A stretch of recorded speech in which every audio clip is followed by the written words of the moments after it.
Coming up, what do these three aircraft have in common? A hint? It's an achievement worth singing about. 113 years later, and we're still learning about what they learned. We'll take you inside the Wright experience. And sticking it to the city. AOPA Live this week begins right now.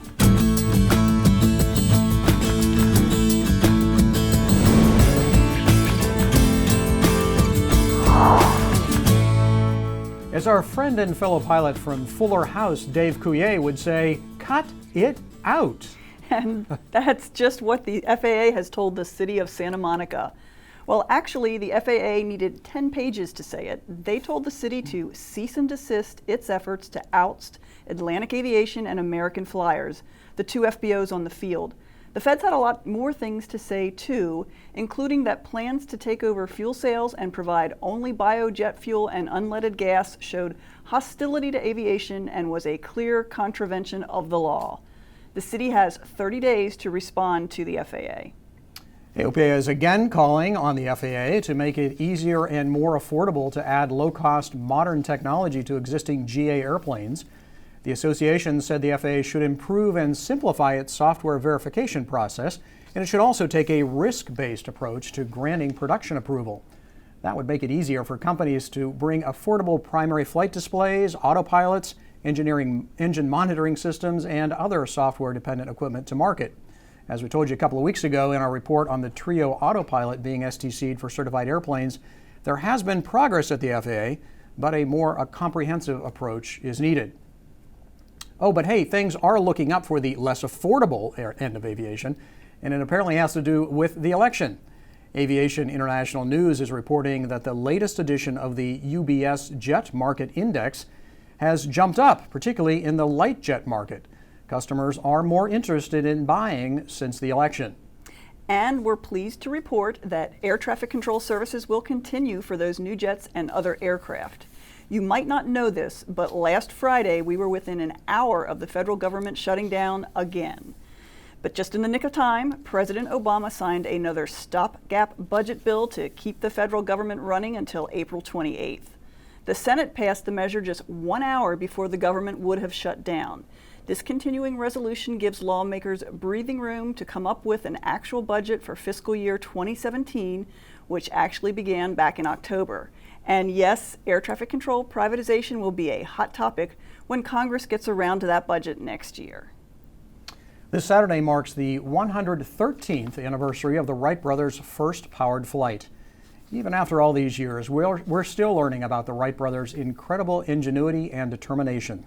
AOPA Live's Josh Cochran takes us inside a shop that reverse engineers the Wrights aircraft to create incredibly accurate reproductions. A small shop in rural Virginia, home to the Wright Experience, is working to discover the secrets of the Wright brothers.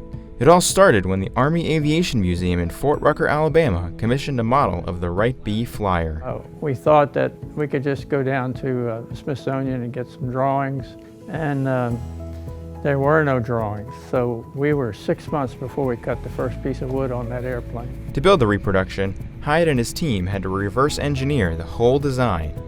Photographs are our life's blood, and if with the AutoCAD system that we have, if we can determine one dimension on that airplane, we can develop a complete blueprint of the rest of the airplane. There were no drawings on purpose. The Wright brothers were secretive to protect their designs. It would be nothing for us to do if the Wright brothers were not secret.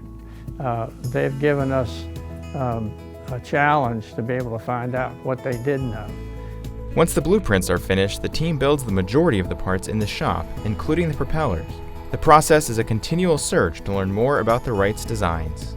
Every day we learned something new about the Wright brothers that we didn't know. We have absolutely gained a lot of admiration for what they were able to accomplish. The Wright Experience has built many reproductions of the Wrights aircraft. Most notable is the first flyer used in the 2003 Centennial of Flight celebration in Kitty Hawk, North Carolina. Bad weather kept the flyer from going more than a few feet on the day of the celebration, but the airplane successfully flew several times. The Wright Experience also built the 1902 glider that the public could fly over the dunes of Kitty Hawk. The goal of the Wright Experience is to get students interested in aviation and other STEM fields. That's the whole purpose of this, is to get young people interested in what the Wright brothers did and basically show them a practical use of mathematics and science, and to get them to buckle down and say, yes, I can do that as well as Orville and Wilbur can do it. Josh Cochran, AOPA Live. You can read more about the Wright experience on our websites. Pretty cool stuff they're doing down there. It's really wonderful what Ken and the group are doing to preserve this aviation history and really keep it alive for generations. It's amazing. That's a lot of work to put into this, but It is. certainly worth the effort. I was down there on the 100th anniversary of flight, and it was really too bad. The weather was so bad that they really didn't get a chance to get off the ground, but they've done some impressive work since then. Well, hey, last week we had already finished the show when we got the sad news that John Glenn had died at age 95. Most of America remembered John Glenn as the pioneering astronaut, the first American to orbit the Earth. He later returned to space aboard the shuttle Discovery, a 77-year-old astronaut testing the effects of microgravity on an aging body. But age never slowed John Glenn. And we also remember him as a devoted general aviation pilot and AOPA member. He flew as Baron until it became too difficult to climb up on the wing. He was 90 then. As many have said before, Godspeed, John Glenn. And we'll be back in just a moment. Purchasing your own aircraft is an exciting experience. AOPA Finance simplifies the process, saving you money with lower interest rates and hassle-free loans, so you get into your new aircraft sooner. AOPA Finance, the right approach to buying an aircraft. Do you ever fly low and slow? Well, of course you do. Every time you take off or land, you're in what the AOPA Air Safety Institute calls the red zone. Let's be clear. We're not saying the red zone is a dangerous place and should be avoided. Not at all. In fact, it's a normal part of flying. Traffic pattern ops, environmental research, VFR under a low cloud deck all occur in this zone. It's just that flying this close to the ground requires extra vigilance and focus. Why is this important? Because more than 80% of the accidents involving stalls or spins have their origins in low-altitude maneuvering. This fourth and final installment in the AOPA Air Safety Institute's Margins of Safety video series explores how to safely maneuver aircraft down low. You can find it at the URL there on your screen. Take out your pad and pencil. Here's something else that could keep you safe. Another survival tip from the Zen pilot. The next survival tip I'd like to share with you is to maintain an engine log during your flights. Ferry pilots do this every time, and it's very easy to do. You just write down your critical engine readings: manifold pressure, RPMs, fuel flow, cylinder head temperature, exhaust gas temperature if you have a turbocharged aircraft, oil pressure, and oil temperature. And if you're checking them every hour and recording them, you can see a trend as it starts to develop. So you can detect the problem right away. And what you're going to find is engine performance is remarkably predictable. And when you start to see the slightest change, it's time to take action. You could contact somebody using the satellite texting device we talked about in an earlier segment and get help. It might be a flight instructor, it might be your mechanic, it might be a friend who's very familiar with your plane, but definitely a good practice to have. I'm Robert DeLaurentis, Zen Pilot. See you next time for another survival tip.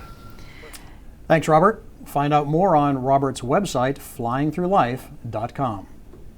And speaking of trends, here's one that's not so good. The number of runway incursions has increased by nearly 53% in the last 5 years. And that's caught the attention of the Department of Transportation's Inspector General. He's just informed the FAA that the IG will audit and evaluate the FAA's runway safety efforts. But hey, we can help you from being added to the naughty list for committing an incursion. The Air Safety Institute has a runway safety online training course. You'll find it in the online learning section of the Institute's website, and you can get there from the Training and Safety tab on AOPA.org.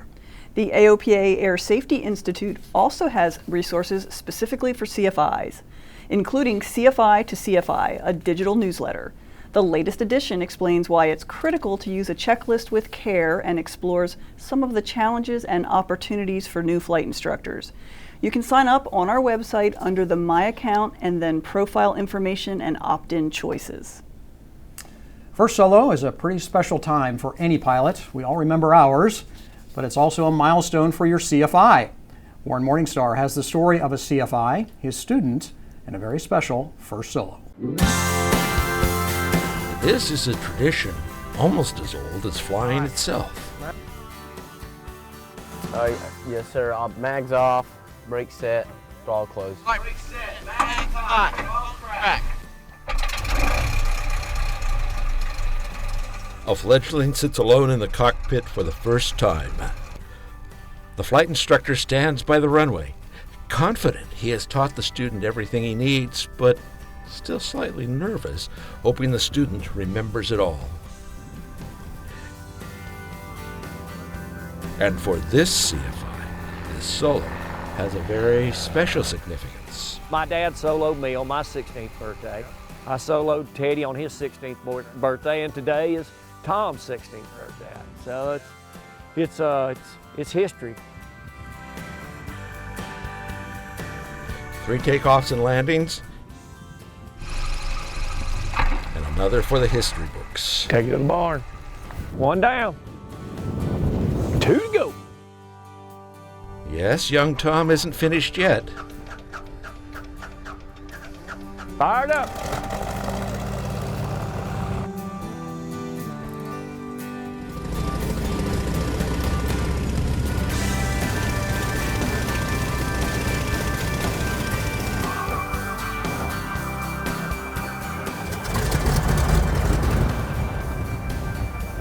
He cranks that airplane a whole lot better than I do.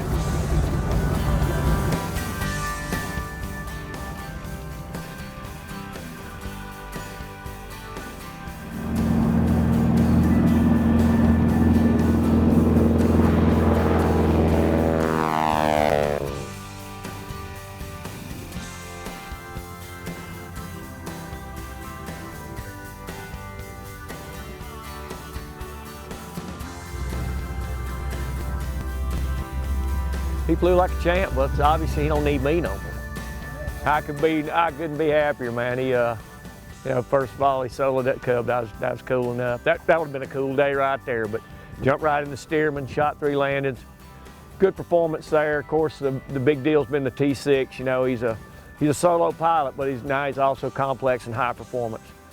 Man, I was beside myself. He's done 2 things that's never been done in Tippin aviation history. First of all, he soloed a glider at 14. And secondly, now he soloed a Cub, a Stearman, and a T-6 all on the same day. So Dad couldn't be happier.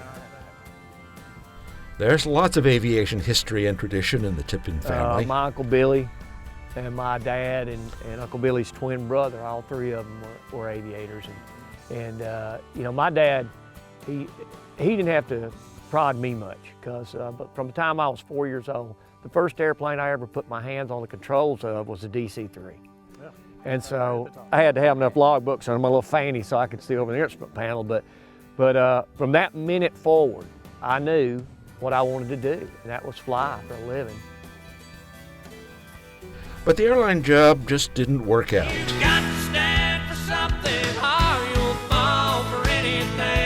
So, I meant to be in aviation. This music thing came out of left field, man. I don't know what happened there. Well, what happened was 5 gold and 1 platinum album and some 30 charted country singles. And the apple didn't fall very far from the tree. I plan to go to college at Belmont and work on maybe music business and also maybe music performance and songwriting, and just I like to pursue that as a passion, as my job, but as a hobby, I love flying. It's awesome.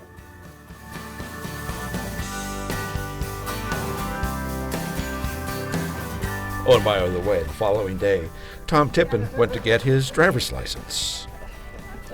Warren Morningstar, AOPA Live. Thanks, Warren. It's great to be down there. I got to say that very proud father and mother. And Tom is a really, really great kid and a really good musician, too. He sang some songs for us. Very impressive. He's got a big future ahead of him, both in aviation, I think, and in music. Great story. Thanks for bringing it to us. As this is our last regular show before Christmas, we thought we'd help you out with your shopping. Looking for that perfect stocking stuffer for the pilots in your life? Well, just look at our website. We have some suggestions for things that pilots want and that fit in a stocking and won't break the bank. Example, flashlights. A pilot can never have enough. And batteries, can't have enough of those either. For more ideas, just head over to AOPA.org.